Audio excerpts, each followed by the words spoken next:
इस कहानी की शुरुआत में हम वुजिंग और पिगी को देखते हैं। वुजिंग पिगी को बता रहा होता है कि जब ब्रह्मांड का निर्माण हुआ था तो उस समय ऊर्जा प्रकाश के रूप में तैर रही थी और जो ऊर्जा नीचे डूब गई उससे पृथ्वी का निर्माण हुआ। और उसी समय यूंडी नाम का एक डीमन पैदा हुआ जो बहुत शक्तिशाली था।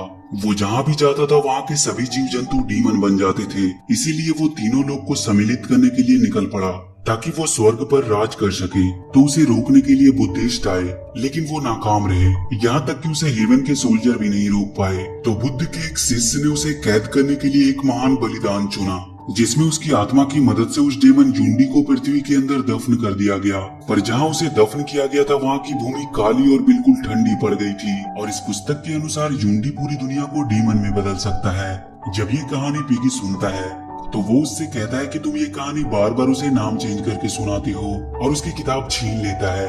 तो वो दोनों आपस में लड़ने लगते हैं।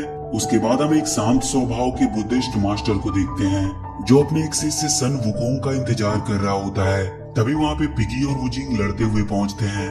दरअसल पिगी और वुजिंग भी उस मास्टर गोल्डन सकाड़ा के शिष्य होते हैं। और इसके बाद हम इस कहानी के मेन कैरेक्टर सन वुकोंग को देखते हैं जो बादलों को चीरते हुए पेड़ और पहाड़ों से होते हुए तूफान से भी तेज बिजली की रफ्तार में एंट्री करता है और अपने मास्टर को पीने के लिए पानी देता है।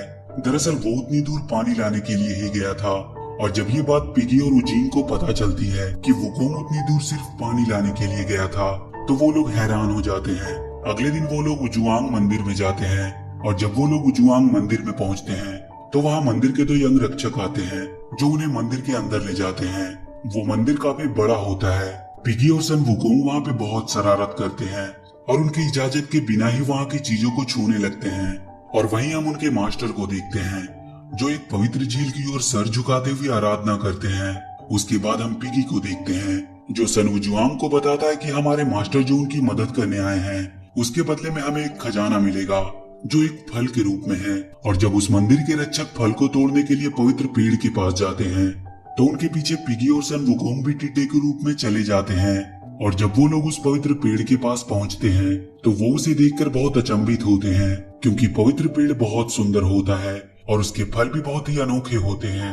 और जब वो रक्षक वहां से चले जाते हैं तो पिगी और सन वुकोंग चुपके से उस पवित्र पेड़ के पास जाते हैं और उसके फल को खाने की कोशिश करते हैं। और जब सन वुकोंग फल को तोड़ता है तो वो फल नीचे गिर जाता है और जैसे ही वो पिगी उसे लेने जाता है वो फल कहीं गायब हो जाता है। तो सन वुकोंग समझ जाता है कि ये स्थान एक मायावी स्थान है। तो उसके बाद वो वहाँ के भूमि से वहाँ के भूमि रक्षक को निकालता है और उससे अपने फल मांगता है। तो वो भूमि रक्षक वुकोंग को बताता है कि ये सपोदिला नामक फल है जिसे जिनसेंग का फल कहते हैं और इसका पवित्र पेड़ लगभग 10,000 साल में तैयार होता है। और इस पवित्र पेड़ पर केवल 30 ही फल लगते हैं और उसके एक फल के खाने से ही उसकी उम्र 47,000 साल तक बढ़ जाएगी।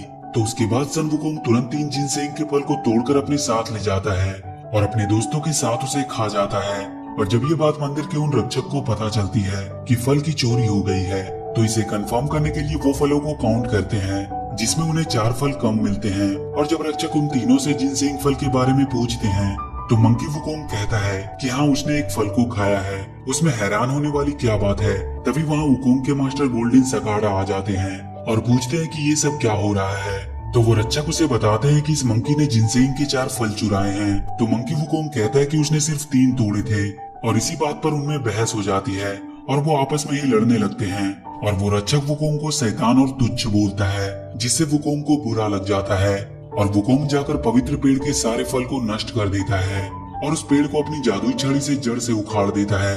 तभी वहाँ उस मंदिर के रक्षकों के मास्टर और पृथ्वी के देवता जिनुआन जी अपने शिष्यों के साथ आ जाते हैं। तो वो रक्षक उन्हें बताते हैं कि गोल्डन सकाड़ा के 3 शरारती शिष्यों ने जिनसेंग का फल चुराया है और उनका एक शिष्य वुकोंग पवित्र पेड़ को नष्ट कर दिया है। तो वो तुरंत अपने शिष्यों से उस पेड़ की सतह पर दानव रक्षक कवच बनाने को कहता है ताकि डीमन यूंडी आजाद ना हो। और जब गोल्डन सकाड़ा जिनुआन जी को देखता है तो वो उनसे माफी मांगता है। जिनुआन जी गोल्डन सकाड़ा से कहता है कि हमने आपके साथ शिष्टाचार का व्यवहार किया और आपके तीनों शिष्यों ने बहुत ही बुरा व्यवहार किया। और वो उन तीनों को सबक सिखाने के लिए उन्हें कैद कर देता है। तभी इधर जिनुआन जी के शिष्यों का रक्षक चक्र टूट जाता है और उस पवित्र पेड़ के जड़ से यूंडी आजाद हो जाता है और वो मास्टर सकाड़ा को पकड़कर अपने साथ ले जाता है। इधर वुकोंग कैद से निकलने की कोशिश कर रहा होता है लेकिन वो निकल नहीं पा रहा था। तो जिनुआन जी वुकोंग से कहता है कि बड़े मुश्किल से यूंडी कैद हुआ था और तुमने पवित्र पेड़ को उखाड़कर उसे आजाद कर दिया। अब वो तीनों लोग को एक करने की कोशिश करेगा जिससे पृथ्वी का नाश हो सकता है। तो वुकोंग कहता है कि आप तो देवताओं के पूर्वज हैं, तो फिर डरते क्यों हैं? मैं अपने मास्टर को बचा लूंगा और आप मुझे यहाँ से निकालिए। और अगर वो उसे वहाँ से निकाल देगा तो वो युंडी को भी कैद कर सकता है। इस पर जेनुआनजी कहता है कि यदि तुम युंडी को कैद करने में असफल हुए तो मैं तुम्हें हमेशा के लिए पर्वतों के नीचे कैद कर दूंगा। तो वुकोंग कहता है कि उसे ये चुनौती स्वीकार है और उसके बाद जेनुआनजी वुकोंग को आजाद कर देता है। तो वो तीनों वहाँ से चले जाते हैं। इसके बाद जेनुआनजी फौरन अपने शिष्यों को स्वर्ग के देवता जेड सम्राट के पास इस खबर को पहुंचाने को भेजता है। और इधर युंडी जहाँ से भी गुजरता है वहाँ के सभी जीव जंतु उसकी डेमन शक्ति के वश में हो जाते हैं। युंडी मास्टर गोल्डन सकाडा को लेकर पर्वतों के बीच छुप जाता है। वहाँ पे और भी बहुत सारे डेमंस होते हैं। वो सारे डेमंस युंडी को समुद्र का एक विशालकाय जीव समझ रहे थे। तभी उनका सरदार उन्हें बताता है कि ये कोई समुद्री जीव नहीं बल्कि उनके पूर्वज युंडी है। अपने पूर्वज को देखते ही सभी डेमंस अपना सर झुका लेते हैं। तो युंडी उन्हें बताता है कि वो कई साल तक भूमि के अंदर कैद रहा, जिसकी वजह से उसका रूप बदल गया है और जब तक उसका असली रूप वापस नहीं आ जाता तब तक वो लोग गोल्डन सकाडा का ध्यान रखे और 3 दिन बाद वो तीनों लोग को मिलाएगा जिसे अब कोई नहीं रोक सकता। उसके बाद हम वुकोंग और उसके दोनों साथियों को देखते हैं जो युंडी की तलाश में निकले होते हैं। तभी वुजिंग के बास्केट से एक छोटा सा जीव निकलता है जो उन्हें बताता है कि वही तो पवित्र आत्मा है जिसने युंडी को कैद किया था। तो उस पवित्र आत्मा के बात पर वुकोंग को विश्वास नहीं होता है और वो उसे वहां से भगा देता है। उसके बाद वो भूमि के देवता को निकालता है और उससे युंडी का पता पूछता है। तो वो बताता है कि युंडी पर्वतों के बीच में छुपा है। तो वो तीनों उसकी तलाश में पर्वतों की ओर निकल पड़ते हैं और ये बात युंडी को पता चल जाती है कि उसे किसी ने ढूंढने की कोशिश की है। तो युंडी अपने डेमन सैनिकों को उस पवित्र आत्मा को खत्म करने के लिए भेजता है। उधर हम देखते हैं कि वो पवित्र आत्मा सन वुकोंग और उसके दोस्तों के साथ एक गांव में पहुंचता है, जहां उस गांव के लोग वुकोंग और उसके दोस्तों को देखकर डर के मारे भागने लगते हैं। तभी वहां पे युंडी के डेमंस आ जाते हैं। तो वुकोंग उस पवित्र आत्मा को छुपा देता है और वो उन डेमन से लड़ने लगता है और वहीं गांव के लोग उनकी काली शक्तियों के वश में होने लगते हैं। तभी कुछ डेमंस उस पवित्र आत्मा के पीछे लग जाते हैं और जैसे ही वो डेमंस उस पवित्र आत्मा को पकड़ने ही वाले होते हैं तभी वहां पे वुकोंग आ जाता है और उन्हें मार भगाता है। और वहीं हम उस पवित्र आत्मा को देखते हैं जो उस गांव के लोगों की हालत देखकर बहुत दुखी होता है। उसके बाद वो पवित्र आत्मा अपने शक्तियों से उस गांव के लोगों को ठीक कर देता है। इसके बाद हम उन डेमंस को देखते हैं जो युंडी को बताते हैं कि वो लोग उस पवित्र आत्मा को पकड़ने ही वाले थे। तभी वहाँ किंग वुकोंग आ गया और उसे बचा लिया। ये सुनकर युंडी बहुत नाराज होता है। उसके बाद वो उस पवित्र आत्मा को खत्म करने के लिए अपनी काली शक्तियों को भेजता है। इधर हम वुकोंग और उसके दोस्तों को देखते हैं जो युंडी को पता लगाने के लिए पर्वतों के देवता के मंदिर में जाते हैं, लेकिन वो देवता वहाँ पे नहीं होता है। तो वुकोंग पिगी और वुजिंग को बाहर उस देवता का पता लगाने के लिए भेजता है। तभी वहाँ पे युंडी की काली शक्ति आती है और उस पर्वतों के देवता के मूर्ति में समा जाती है। और जैसे ही वो काली शक्ति उस पवित्र आत्मा को मारने जाता है पर वुकोंग उसे बचा लेता है और उनके बीच में फाइट होने लगती है। तभी वहाँ उनके दोस्त भी आ जाते हैं जो वुकोंग के साथ मिलकर उस काली शक्ति से लड़ने लगते हैं। और जैसे ही वुकोंग उस देवता के सर पर अपनी जादुई छड़ी से वार करता है उस देवता के शरीर से वो काली शक्तियां निकल जाती है और वो पर्वतों के देवता अपने होश में आ जाता है। तो वुकोंग उससे युंडी का पता पूछता है। वो देवता उसे एक मिलेनियम नाम के पर्वत की ओर इशारा करते हुए बताता है कि युंडी उसी पर्वत पर है। और इसके बाद हम वही मिलेनियम पर्वत को देखते हैं जहाँ डेमंस की एक झुंड उनके पूर्वज युंडी के आजाद होने का जश्न मना रहे थे। और तभी हम देखते हैं कि युंडी अपने असली रूप में आ जाता है। और इधर रास्ते में वो पवित्र आत्मा वुकोंग से पूछती है कि तुम्हारा नाम वुकोंग किसने रखा? तो वो बताता है कि उसके मास्टर ने उसका नाम रखा है। वुकोंग उस पवित्र आत्मा से कहता है कि उसका नाम किसने रखा ये जानने से ज्यादा महत्वपूर्ण उसके बारे में जानना है। तो वो पवित्र आत्मा कहती है कि क्या तुम अपने बारे में जानते हो? तो वुकोंग कहता है कि हाँ, वो अपने बारे में सब कुछ जानता है। वो कहता है कि वो एक दानव है, एक कुटिल दानव जो एक बाल वाले पत्थर से पैदा हुआ है। तो इस पर वो पवित्र आत्मा कहती है कि नहीं, वो लोग बुरे दानव हैं, लेकिन तुम्हारे पास दिल है और तुम एक अच्छे दानव हो।